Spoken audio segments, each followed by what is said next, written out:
So if we enter a relationship with anything that's about me, then I don't believe that we're ready.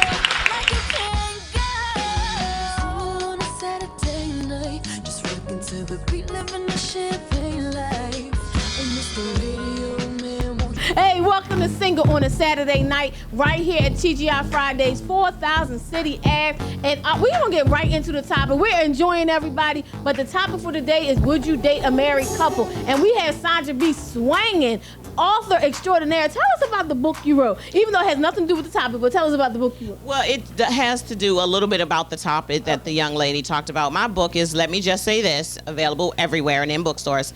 But it has to do with a couple that is married that live the idyllic life out for the world. But when they go home, there's domestic abuse, wayward teens, self-esteem issues. And so it just takes you through what it is like for that woman to stay in that marriage and then eventually leave the marriage. And it's available on Amazon and bookstores everywhere. And what's the title?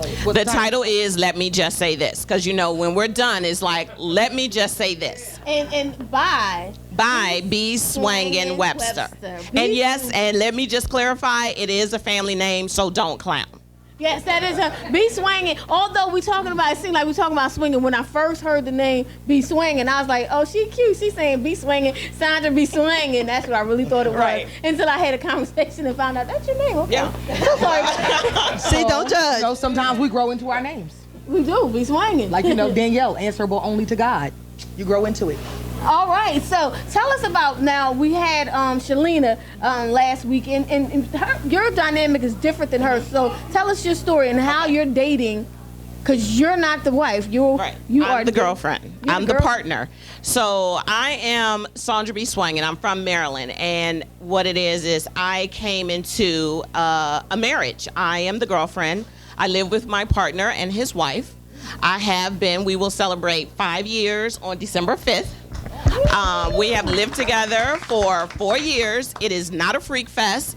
Him and his wife and I are metamors, which is we are just friends. We do not share any sexual experience. We share shopping and shoes. That's what we do. And the laundry. Do you share the laundry? I'm really on this laundry. So the running joke that they had before they met me was that they needed a housewife. I was divorced. I am a divorcee. I was married for 25 years. And I am 49. I will be 50 in April. So to the comment that this is for young people, no, every person that I know that is polyamorous is my age or older. So, and for people to think that it's just about sex, is not about sex. I did not think that I was going to be in a married relationship. I got divorced and I was single for 3 years. And then I met my partner and we talked, and when he told me he was married, I was like, nope. No, that's not what I do.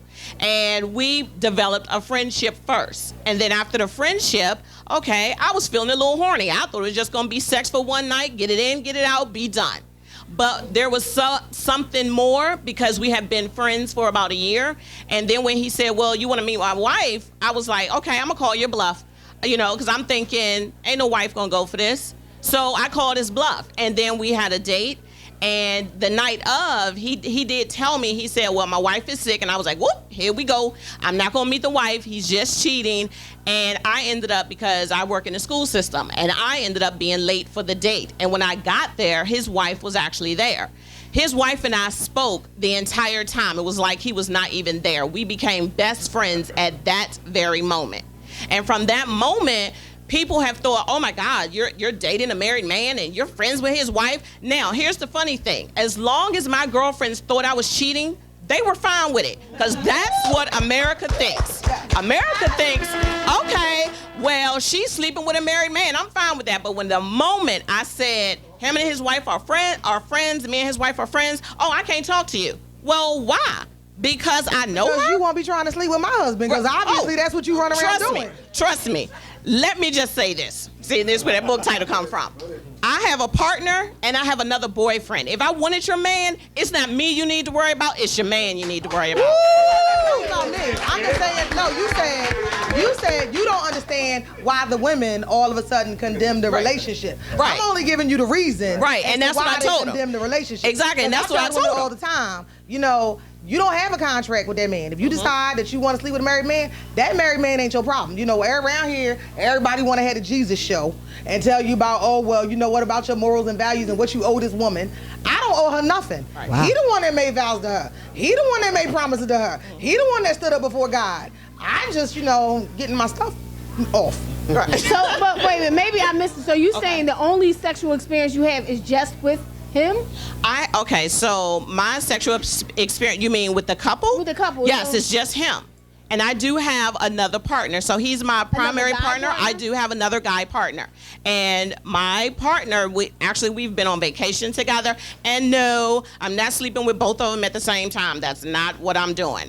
I have a date. If it's me and my partner, we go out, we have a good time, we may go away for the weekend. If me and my other partner, who is a guy, who is another male who I've just started dating, if we decide to go out, it is us separately. It is not with my primary partner that I live with. So suppose your partner, the one that you're dating on the other side, suppose he says, I want you by yourself. I don't want you to be with that couple. I don't want that anymore. Then you're breaking up a whole, because you're living all in the same house too, right? Yes. So what? Well, he wouldn't do that because he's polyamorous too.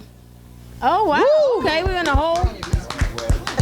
You know what? It is not. Is it an online group? How you? No, it is not. Actually, I found them quite by accident because I'm so open with being poly right now. You would be surprised. I found out that 8 of my coworkers are also living a polyamorous relationship.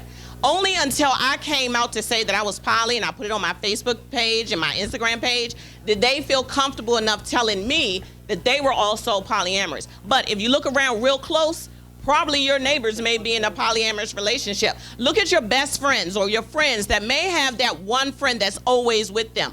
They may be in a polyamorous relationship. It's not all about sex. It's about pooling resources. It's about living together. It's about, like she has her partner, living with her and her husband. It's about raising a loving family. This is not about anything about being a freak fest. I was never a swinger, never intend to be, and never will be. Okay, we're gonna go to. Do you have a question? But then we have to go to. I don't have a question. I think I'm poly. Well, you can't. Check, 1, 2. What's up, y'all? My name is DJ Smooth. Holla at me. I am part of a relationship that is outside of the norm. What I want to stress is the differences are we don't lack the honesty that you're seeing amongst the people that want to look outside their relationships. The honesty is what makes the marriage, not the I don't want him, you only gotta want me. To me, that's ego. Once you get past your ego, you only wanna make that person happy. And whatever it takes to make that person happy, you're gonna do it and you're gonna love to do it because that is a less self-centered idea. It's no ego involved. So if you marry or date someone that says, hey, you know what, I think I like women. I'm not gonna say, oh, that's nasty, because I'm not judging her. And if I can't deal with that and it's a deal breaker or it's beyond my boundaries as I see it, whether placed religiously or otherwise, then I have to tell her, honestly, I don't think I can get past that idea. But there are some people that are beyond those boundaries and actually think with a more open mind when it comes to sexual relationships or relationships in general. It's about the honesty and the communication that makes the difference because you may be sharing a person not knowing it anyway. Woo! So what happens when you do this and then the man or the woman cheats anyway? So we done decided this is what it's gonna be, and it's gonna be A and B and C and D, and B and C gonna get together, but D and A don't never get together. But apparently D and A went and got X and Y, and y'all don't know nothing about it, okay? And because I recall that we did a show about this, the polyamorous lifestyle, and that was the issue, was that there were boundaries, and that constantly the boundaries were being pushed without recognition and consideration of the other person who was in the relationship. And so we just, you know, y'all wanted to put it all off on the traditional couples. Well, what's really going on? They really cheating. They really doing whatever. I'm gonna tell you that a lot of my friends are in various lifestyle situations. It is not my position to judge. And a lot of my friends, not only are they doing the most with each other, they doing the most that the other person don't know nothing about. And I just sit there and sip my tea. All right, as she sips her tea, we're going to go to a break. Thank you for watching. Thank you to everybody who puts the show together. Howard Gilliam Jr., New Video Productions, and of course, JT Wilcoxon, Ideal Productions. And we also have Glenn Hamilton from carrotbars.com who has the gold cars he's selling today. All right, so we're going to go to Mr. We Be Swangin'. What is that? DJ Smooth, what? You send me swinging? You send me swinging.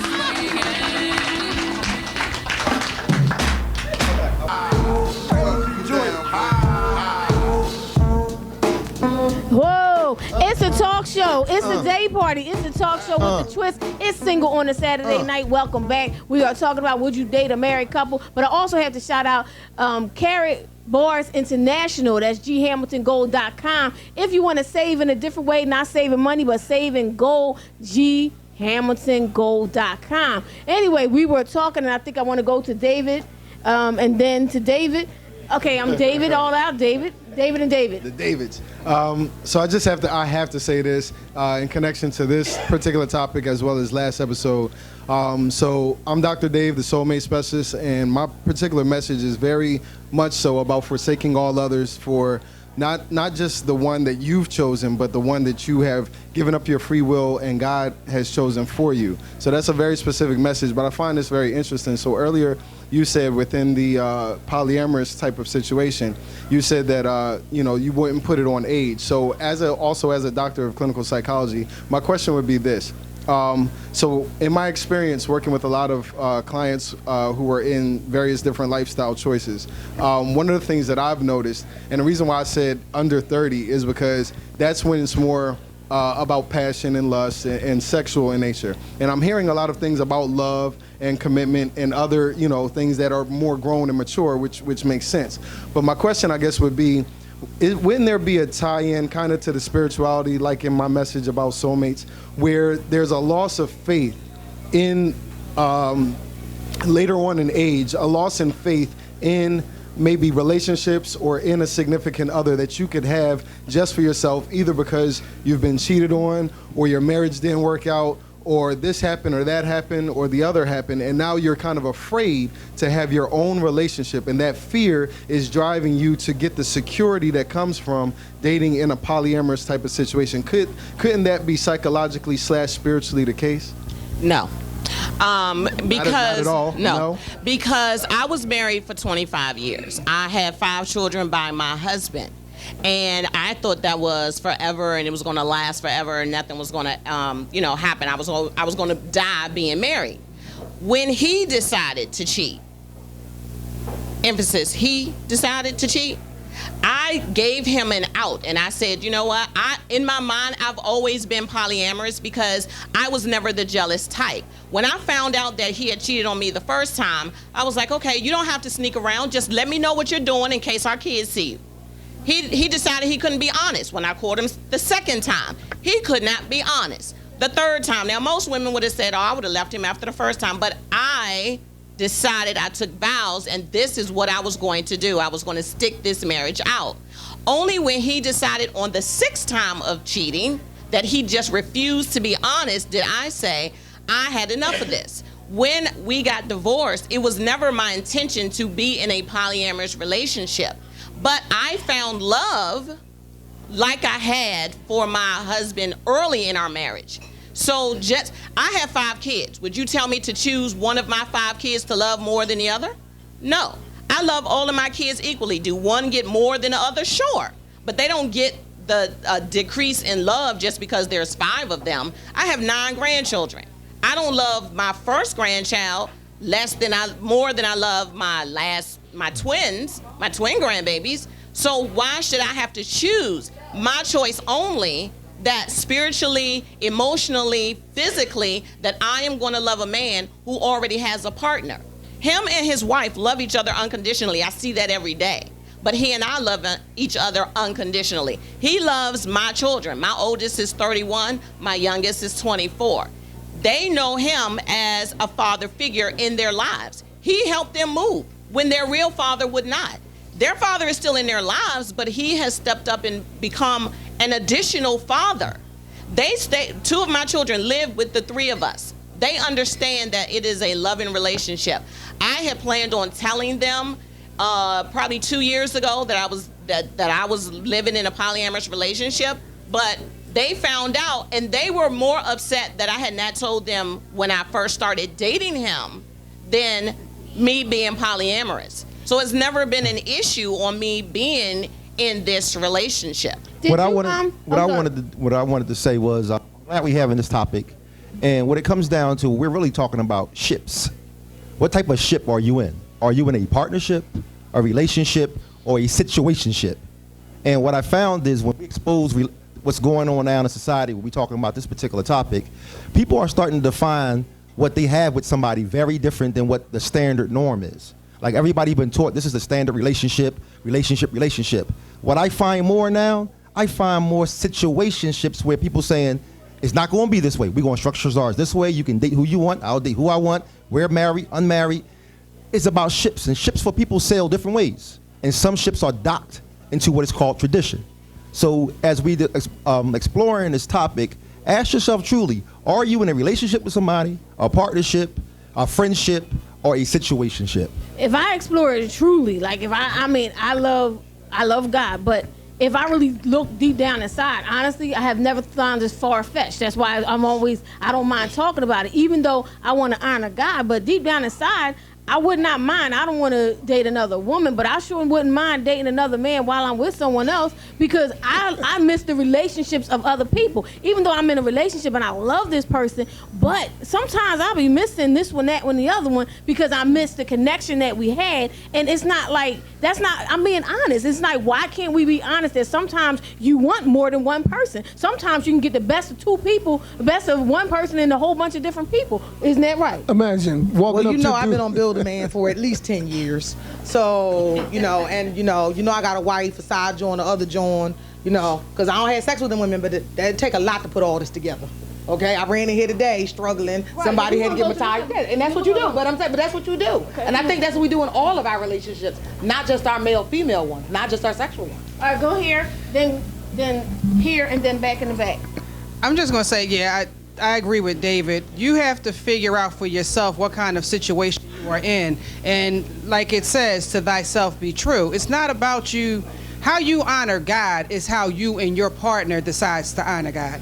Excuse me. It's not for anyone else. Yes, like someone said earlier, you took that vow in front of family and friends, in front of God. But once you left those family and friends, you, your husband, your partner, and God, it's only between you three. Whatever you decide to do is amongst you. Things in relationships always change. Therefore, your prayers and what you ask for of God is going to change as well. Now, we had another question that somebody brought to my attention too.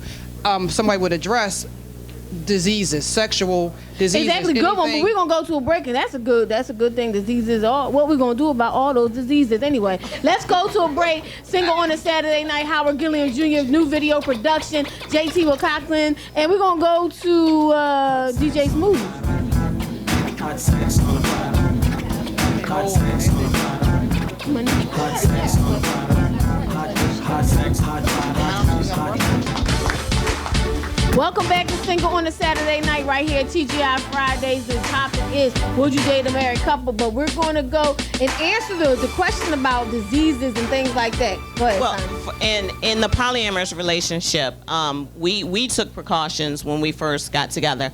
And I take precautions because I am a single woman. I'm still single. So this is not about having unprotected sex. Most people in polyamorous relationships are much more informed about what their status is and take more precautions than the man or woman that's out here cheating. So I am more confident in my poly partners than I would be with the random guy that's trying to pick me up at the club. Okay, go I just wanted to touch on and piggyback off the guy that spoke about ego when he said put your ego aside, but I just can't stop from like getting that boost when you can walk up to dude and go, man, I love your wife. I love your wife. And he's cool with it. You know how much of an ego boost that shit is?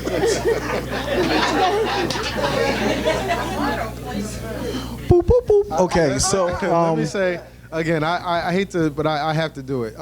So again, as a soulmate specialist, one of the things that I talk about is very opposite from our topics from this today and from last episode, and and that's fine. But I guess one of the things that I would say, and not to be offensive in any way, but just to speak my truth in terms of it takes fortitude. So I'm hearing the word tradition.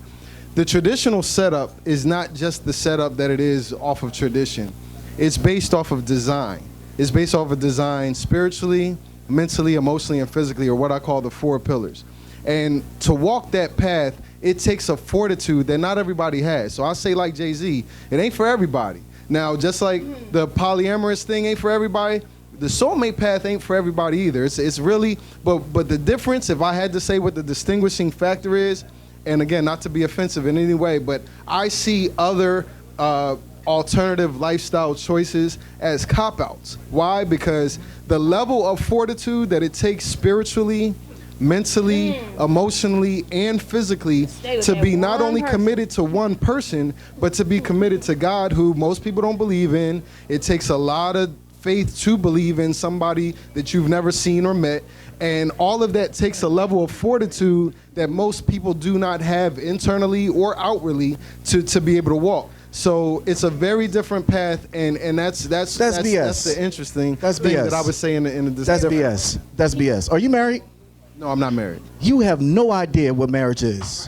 You have no idea how much work marriage is. Marriage is like a business. You got to start it together and work it together. She may have come from a different background than you may have come from a different background, and y'all coming together to raise up kids in different types of backgrounds, and y'all butting heads all the time. You don't know how hard marriage is. So where's the BS? The BS is for you to say that you don't have the fortitude behind it to make marriage work. No, Listen, my thing was saying in terms of walking a very specific path to get to marriage, it takes a certain fortitude of spiritual, mental, emotional. Physical. Exactly. We already know that marriage Exactly. and relationships are work, and relationship and marriage is only relationships times 10 in terms of work, right? So I'm not seeing where the BS connection is. Because here's the thing, I've been married going on 9 years. Me and my wife, but first of all, let me say this. I ain't never want to get married. Because marriage is work. And not only that I never wanted to get married, because of the fact is that as a child, all boys as a child, they were told, you don't have to settle down. You can go from this one and this one and this one and this one and this one. Are you labeled a hoe? No. Females, you are told not to sleep with this one, this one, this one, this one, this one. Why? Because you're labeled what? A hoe. Right? So because of the fact that, and Erykah Badu said it real good when she was on The Breakfast Club. She said, you can't stop a man from doing what he used to do cold turkey. You got to let him wean his way out of it and become to that. You got to grow into that. Now, on a spiritual basis, I love God and God loves me and God is in me. And what I feel as though that God talking to me is consciousness. Now, the way you treat yourself and the way you treat your others is godly-like, right? So when you deal with these people that you're dealing with, do you feel any type of way? Do your soul feel any type of way? Is your conscience coming at you saying, girl, you shouldn't be with this? No. Because God is obviously, he's not judging her on that. Only people who's judging her or me or anybody else who was in this lifestyle is everyone else. That's not, we're going to go to, I know we got other people going right here. Go ahead. Okay, I am consciously on a spiritual path. I'm a regular meditator, I'm a yogi, I've gone inwards, and I find I'm a practicing mystic. And all mystics know that, as they say, God is love. It's like a spiritual sun of unconditional love. And I also am involved in giving hug workshops, for example. That's where the rubber meets the road. And I was asking questions of myself. You see, where are these boundaries that everyone's talking about? I want to have unconditional love, but where does it cross into sexuality, etc.? So I turned inwards, and when you meditate, if you're quiet enough, you get an answer. And Spirit was very, very clear. If it involves anything with the emotion called love, they're for it. The boundaries we've made up. Those are mankind's. Those are organized religions. Spirit, love is an expansive emotion. So you're and saying if love is the more emotion, the merrier. The more the merrier. Okay, you're for it. Go ahead, Fiona, and then I'm sorry. Go ahead. You ready? You got the mic? Yeah. To his point, that's more or less kind of where I was going to go, what I was going to say, and then I also wanted to speak on something that you were saying. But to his point, can you hear? Yes. Okay. But to his point, exactly that. I practice polyamory. I have been for close to a year now. But previous to that, I would say I was polyamorous, but not open and honest about it. I was the player, so to speak. But to his point, I reached a point in my life where, in my state of consciousness and where I've elevated to, I see love as a thing that is probably the highest form of anything that we all can share as human beings. So why would you want to limit that? And that's pretty much what monogamy teaches us, is that now that I'm in a relationship with you, and even to your point, Shell, because I heard you say it, you wouldn't mind being in a relationship with someone and dating someone else, because there's always that 80-20. There's always that 80-20. Nobody is going to be totally perfect for you. And there's nothing wrong with having someone who fills in that 20 or that 30 or that 25 or 50 for some of us even. So Indeed. why once you're in a monogamous situation do we just completely shut it down and we can only be with just this one person? And why can't we share this beautiful gift of love unlimitedly for both Well, of then you us? find someone that doesn't want to be in a monogamous situation. You make sure you find that person who is up there, up front, the honesty. And just one Go other ahead. thing real quick. Okay. One other thing to his point, it's not a cop-out to follow what is in you. It's not a cop-out to follow what is in you. Whether you're polyamorous, whether you're monogamous, whether you're lesbian, whether you're gay, whether you're transgender, no matter who you are, what you are, you're a football player, a lawyer, a doctor, a nurse, whatever if you're the janitor sweeping the floors, if that's what's in you, it's never a cop-out to follow what's in you. Man, I just got one question for you. Okay. One question. Hold on, I got one. Go ahead, Fiona. Man, and then, stand up, please. Yes. Where you join at? Excuse me? Where you join at? What you mean? What joint? Yeah, I mean the one you amorous poly with. Go ahead. I actually, yeah, we'll get into that some of it. And then, we got a question for you. Go ahead. So two things I just wanted to say. The first one was, and I agree with you, marriage is hard. It is a job. You have to work it all the time. And I think one of the hardest decisions in marriage is knowing when to give up, knowing when it's time to step away for the sake of yourself, for the sake of your partner, and for the sake of your children.